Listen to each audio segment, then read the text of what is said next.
औज़ु बिल्लाहि मिनश शैतानिर रजीम बिस्मिल्लाहिर रहमानिर रहीम। मुअज़्ज़ज़ सामीन अस्सलामु अलैकुम। सऊदी अरब से छुट्टी पर गए हुए मुकीम गैर मुल्कियों के कामों और खरूज ओहदा में मज़ीद तसीह का हुक्म जारी हो गया है। खादम हरमैन शरफैन शाह सलमान बिन अब्दुल-अज़ीज़ की हदायत पर महकमा पासपोर्ट ने बैरून मुमलकत मौजूद मुकीम गैर मुल्कियों के हिकामों, विज़िट वीज़ों और खरूज ओहदा वीज़ों में मज़ीद 30 नवंबर 2021 तक तोसी शुरू कर दी है। सरकारी खबरसां एजेंसी के मुताबिक महकमा पासपोर्ट किसी फ़ीस या मुकाबल माली के बगैर खुदकार निज़ाम के तहत तोसी कर रहा है।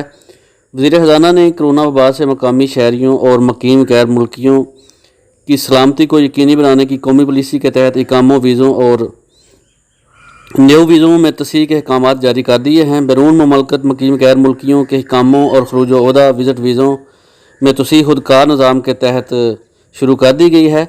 बहुत से दोस्त सऊदी अरब की फ़्लाइट्स के मतलब अपडेट पूछ रहे हैं। सऊदी हुकूमत की तरफ से जैसे ही कोई न्यू खबर आती है आपके साथ ज़रूर शेयर करेंगे। इंशाअल्लाह अनकरीब सऊदी हुकूमत की तरफ से गुड न्यूज़ आने वाली हैं। इंशाअल्लाह जो ही हमको खबरें मसूल होती हैं हम आपके साथ ज़रूर शेयर करेंगे। अस्सलामु अलैकुम वरहमतुल्लाहि वबरकातुहू।